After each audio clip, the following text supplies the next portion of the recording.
This is a SIG 550. It's designed to destroy anything standing within its 400-meter trajectory. And there are over 500,000 of them kept in Swiss homes. Guns and shooting are a strong Swiss tradition.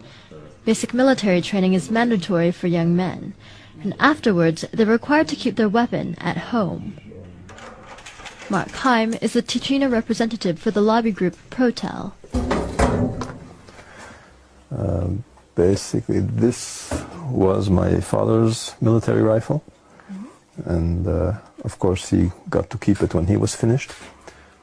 I have my grandfather's rifle in the office, hanging on the wall.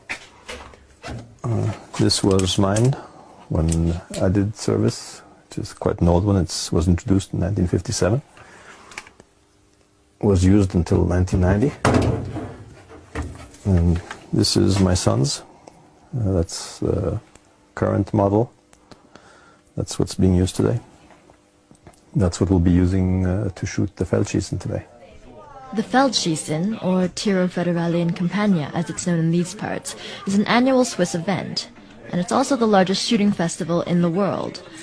Roughly 200,000 people come out to target practice all across the country. Ammunition is provided by the government. Heim goes regularly to this range, and it's often a family affair. It was organized by the government to have a very high state of readiness for the Swiss military and population. The target has always been that within 24 to 48 hours, Switzerland could mobilize a pretty large army, I mean, even by European standards.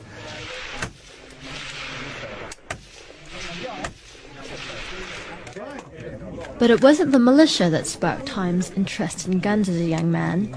It was an unassuming trip to a Holocaust museum. I was going through all the exhibits and the soap and the lampshades made of people's skin.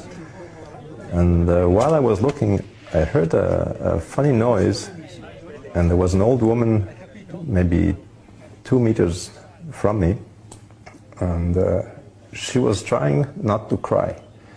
She was sort of sobbing very quietly. She was holding it back. If she had been a few meters further away, I wouldn't have heard her. And she obviously had gone through that.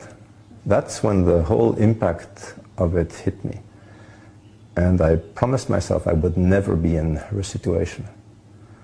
I would want to be free, never in a situation where somebody could, march us off to ovens or prisons or just take away our freedom.